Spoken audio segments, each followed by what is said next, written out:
రవికేమి హ్మ్, విజయ్ భాస్కర్ అల్లుడు. So, cinema ఆఫర్‌లు లేకపోయినా, రూ. 4 తక్కువైనా విజయ్ భాస్కర్ చూసుకుంటాడు. ఇలాంటి కామెంట్స్ నేను కొంతమంది దగ్గర విన్నా. అవును సార్. బట్ రియాలిటీ అలా లేదిప్పుడు. మీరు చెప్పిన మీ జర్నీ మొత్తం చూస్తే. సో, విజయ్ భాస్కర్ అల్లుడు అనేది మీకు ఎంత ప్లస్ అయిందో నేను మైనస్ అన్నా గాని అదొక ముళ్ళ కిరీటం అవ్వలేదా? అంటే ముళ్ళ కిరీటం అని నేను చెప్పను సార్. ఆహ్, అంకుల్ వాళ్ళ అల్లుడవ్వడం నిజంగా నా అదృష్టం సార్ అది. హ్మ్. అది దానికి కారణం నా వైఫ్. హ్మ్. ఇంట్లో వాళ్ళని ఒప్పించి, ఎందుకంటే పెళ్లి చేసుకున్న టైంలో నేను నథింగ్. హ్మ్. ఏమీ లేదు. జీవితంలో ఒక సినిమా ఇంకా రిలీజ్ అవ్వలేదు. సినిమా ఒకటి చేస్తాను ఒకటే. అది అది కూడా ఇంకా రిలీజ్ అవ్వలేదు. నథింగ్ అంతా ఏం కాలేదు. బట్ నన్ను నమ్మి వాళ్ళ నాన్నగారి దగ్గరికెళ్ళి ఒప్పించి, అబ్బాయి చాలా మంచోడు. నన్ను బాగా చూసుకుంటాడు. మీ తర్వాత నన్ను బాగా చూసుకునేది ఆ అబ్బాయి అని చెప్పి, నా గురించి స్టాండ్ తీసుకుంది నా వైఫే సార్. కరెక్ట్. ఆ అమ్మాయి దేవత సార్. మనం నథింగ్ సార్. నేను ఇప్పటికి చెప్తాను సార్ నేను నథింగ్ నేను. I'm nothing. Just because of my wife have got some additional benefits అంతే సార్ ఇవన్నీ. హ్మ్. చెప్పుకోవడానికి నాకు ఒక మావయ్య ఉన్నాడు. హ్మ్. విజయ్ భాస్కర్ గారు నా మావయ్య నేను చెప్పుకోవడానికి గర్వంగా చెప్పుకోవడం సార్. బయటోళ్ళు అనుకుంటారు సార్. ఎందుకంటే అవసరం ఇండస్ట్రీకొస్తే ఇట్లాంటివి ఏదైనా పొరపాటున పెళ్ళిళ్ళు జరిగాయనుకోండి సార్. తెలియకుండా పెళ్ళిళ్ళు జరిగినా, లేపోతే ఈ లవ్ మ్యారేజ్ ఇట్లాంటివి జరిగినా ఎవరైనా పెద్దవాళ్ళతో, ఒక కామన్ ఆడియన్‌కి అనిపిస్తది సార్ ఇది. అది హ్మ్. అసలు ఆళ్ళ తప్పే కాదు సార్ పాపం. నేనే అనుకుంటానేమో సార్. నేను ఒక నార్మల్ ఆడియన్ అయితే నేనే అనుకుంటానేమో. ఎట్లా అంటే అవసరం కోసం పెళ్లి చేసుకున్నాను నేనే అనేసుకుంటానేమో సార్. ఒక నార్మల్ ఆడియన్ అనుకోవడంలో తప్పే లేదు సార్. ఎందుకంటే అనుకుంటాడు. ఓహ్! అవసరం కోసం పెళ్లి చేసుకున్నాడేమో. కానీ గుండెల మీద చేసుకొని లేతే ఈరోజు మా నాన్న మీద ఒట్టేసి చెప్తున్నాను. ఏ రోజు అవసరం కోసం అయితే పెళ్లి చేసుకొనిస్తాను. చెప్తున్నాను సార్ మామూలుగా సార్. క్యాజువల్ చెప్తున్నాను.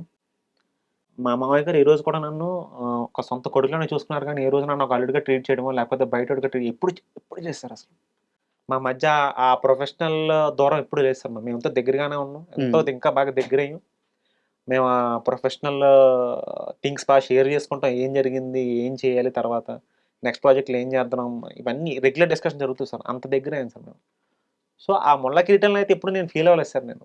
అనుకుంటారు సార్. ఎందుకంటే ఇట్ హ్యాపెన్స్. అంటే ఆ! Sorry to interrupt you. Sir. As a film జర్నలిస్ట్‌గా నేను కూడా కొంత చెప్పాలి. తెలిసినాక చెప్పకుండా ఉంటే క్వెషన్ అడిగాను కాబట్టి కొంత అవును. క్లారిటీ నేను కూడా ఇవ్వాలి. సార్. యాక్చువల్‌గా ఆ పెళ్లి ప్రపోజల్ వచ్చిన తర్వాత మీరు భయపడి ఊరికెళ్ళిపోయారు. ఆ! కరెక్టా? అంటే అమ్మాయి వాళ్ళ నాన్నగారని తెలిసిన తర్వాత ఆ! సార్. భయపడి అవును ఊరికెళ్ళిపోయారు. సార్. అవును సార్. సో, అంటే ఏదో ప్లాన్ జేసి పెళ్లి చేసుకోవాలనుకునే పర్సన్ అటు ఎళ్ళిపోడు కదా! భయపడిపోయి. అవును. అవును తర్వాత సార్. అమ్మాయి దగ్గర నుంచే మీకు అంటే అదొక రకమైన ధైర్యం ఇచ్చి, అవును సార్. కాన్ఫిడెన్స్ ఇచ్చి, తర్వాత మళ్ళీ మీరు వెనక్కొచ్చి ఇదంతా జరిగింది. అవును సార్. సో, ఇది అందరి లవ్ స్టోరీ లాగే మీది ఒక లవ్ స్టోరీ నార్మల్ అనుకుంటా. వచ్చారు. అవును సార్. అవును సార్. అండ్ నాకో చిన్న డౌట్ చెప్పండి. సార్. ఇప్పుడు 'విజయ్ భాస్కర్' గారంటే అద్భుతమైన సినిమాలు, మామూలు సినిమాలు కాదు అవి. సార్. అయితే ఆయనకి ఒక ఆర్టిస్ట్‌ని అల్లుడిని చేసుకోవాలని బిలీవ్ చేసిన తర్వాత, హ్మ్. బట్ ఎంత కూతురు ఇష్టమైనా సరే, ఇతను సిన్సియర్ ఫెలో హ్మ్. చేసే వర్క్ పట్ల. అని మిమ్మల్ని ఒక జడ్జ్ చేసే మూమెంట్ ఉంటది గదా! అవును మీతో సార్. మాట్లాడిన మూమెంట్. అవును సార్. సో, మీ వర్క్ గురించి ఆయన ఏం మాట్లాడారు? లేకుంటే మీ పైన నమ్మకం కలగడానికి కారణం ఏంటి? నేను ఫైనాన్షియల్‌గా ఇవన్నిటి గురించి మాట్లాడట్లేదు. హుహుహు. యాస్ ఎ ఆర్టిస్ట్‌గా ఇతను సిన్సియర్ ఫెలో అని ఆయన గుర్తించిన మూమెంట్. ఆర్టిస్టే కాకుండా ఒక మనిషిలా గుర్తించారు సార్ ఫస్టు. అంకుల్ ఏంటంటే తిను చెప్పిన తర్వాత నువ్వెట్లా చెప్పుకోవాలి అబ్బాయి మంచోడని చెప్పి అమ్మని అడుగుతాం. సార్ అంకుల్ మొత్తానికేంటంటే ఊరొచ్చారు సార్. మీ ఊరు? మా ఊరొచ్చారు sir. West Godavari Tadepalligudem morning 4కి ఇక్కడ కార్‌లో బయలుదేరి హ్మ్. డ్రైవర్‌నేసుకొని అక్కడ ఊరొచ్చారు సార్. హ్మ్. అంటే ఈ అబ్బాయి చెప్పింది నిజమా కాదా? నేను పెళ్లి సంబంధం ఇక్కడ అడిగినప్పుడు ఆ అమ్మాయిని నా పుట్టినరోజప్పుడు అడిగాను సార్. హ్మ్. మీ అమ్మాయిని పెళ్లి చేసుకుంటానని చెప్పి.